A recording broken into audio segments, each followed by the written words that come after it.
নমস্কাৰ মই অংকুৰ আপুনি চাই আছে অংকুৰন অফিচিয়েল বন্ধু বান্ধৱীসকল এই ভিডিঅ'টোৰ মাধ্যমেৰে মই আপোনালোকৰ লগত আলোচনা কৰিম যদি আপুনি এগৰাকী আত্মসহায়ক গোটৰ মহিলা তেন্তে আপুনি নিশ্চয় 10000 টকা লাভ কৰিব বা আপুনি 10000 টকা লাভ কৰিবলৈ সক্ষম হ'ব কিন্তু সেই 10000 টকাটো লাভ কৰোঁতে আপুনি চেক পাতটো কেনেদৰে জমা দিব লাগিব ক'ত জমা দিব লাগিব আপোনাৰ কিবা এপ্লাই কৰিব লাগিব নেকি নতুনকৈ প্ৰপত্ৰ সেই সম্পৰ্কে জনাম বন্ধু বান্ধৱীসকল ভিডিঅ'টো আৰম্ভ কৰাৰ আগতে আপোনালোকক সৰু এটা ৰিকুৱেষ্ট কৰোঁ যদি আপুনি আমাৰ ইউটিউব চেনেলটোত পোনপ্ৰথমবাৰৰ বাবে ভিজিট কৰিছে তেন্তে প্লিজ আমাৰ ইউটিউব চেনেলটো সাবস্ক্ৰাইব কৰি কাষতে থকা বেল বটনটো প্ৰেছ কৰি অল অপচনটো ক্লিক কৰিবলৈ নাপাহৰিব তেতিয়াহে আগন্তুক আহিবলগীয়া প্ৰত্যেকখিনি ভিডিঅ' আপুনি পোনপ্ৰথমে লাভ কৰিবলৈ সক্ষম হ'ব বন্ধু বান্ধৱীসকল তেন্তে আহক আমি অলপ পলম নকৰি ভিডিঅ'টোৰ ফালে আগবাঢ়ো আপোনালোকে নিশ্চয় গম পায় যে যিসকল আত্মসহায়ক গোটৰ মহিলা আছে সেই মহিলাসকলক অসম চৰকাৰে দিবলৈ সক্ষম হৈছে প্ৰত্যেক গৰাকী মহিলাকে 10000 কৈ টকা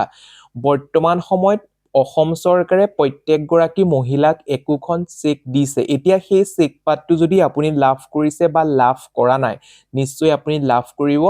আপুনি এটা চেক পাতটো কেনেদৰে ফিলআপ কৰিব বা কি ফিলআপ কৰিব লাগিব কোড জমা দিব লাগিব সকলোখিনি তথ্য মই আপোনালোকক জনাম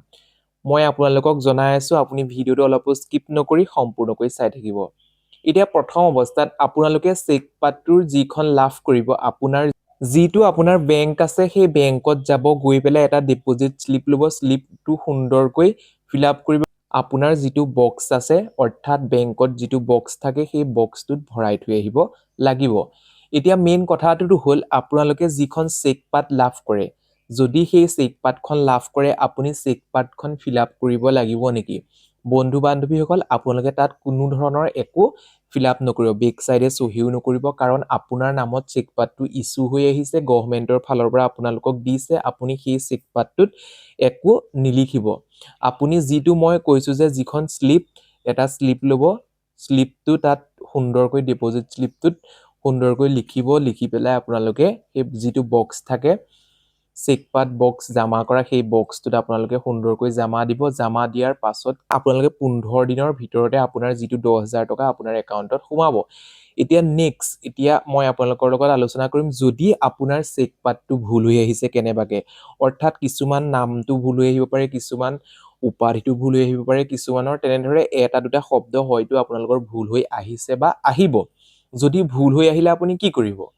ভুল হৈ আহিলে আপোনালোকে কৰিব লাগিব এটা কোড এফিডেভিট কৰিবলৈ যাওঁতে আপুনি কি কৰিব লাগিব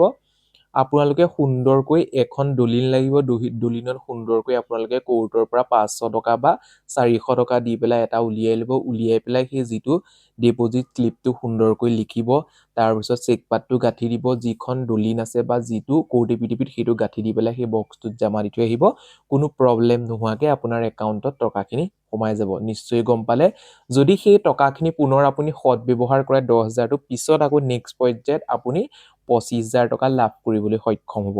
এতিয়া বন্ধু বান্ধৱীসকল আপুনি কোৰ পৰা চাই আছে কমেন্ট কৰিবলৈ নাপাহৰিব আপুনি 10000 টকা লাভ কৰিলে নাই সেই সম্পৰ্কেও জনাব আৰু যদি আপুনি 10000 টকা লাভ কৰে তেন্তে আপুনি কি কামত ব্যৱহাৰ কৰে নিশ্চয় আপুনি জনাব বুলি মোৰ আশা থাকিল বন্ধু বান্ধৱীসকল নিশ্চয় গম পালে মই সৰু কিছুমান ইনফৰমেশন দিবৰ বাবে যত্ন কৰিলো যদি ভিডিঅ'টোৰ জৰিয়তে অলপমান হলেও উপকৃত হ'ল বা ভিডিঅ'টো চাই ভাল পালে তেন্তে প্লিজ এটা লাইক কৰি দিব আৰু এতিয়ালৈ যদি আমাৰ ইউটিউব চেনেলটো সাবস্ক্ৰাইব কৰা নাই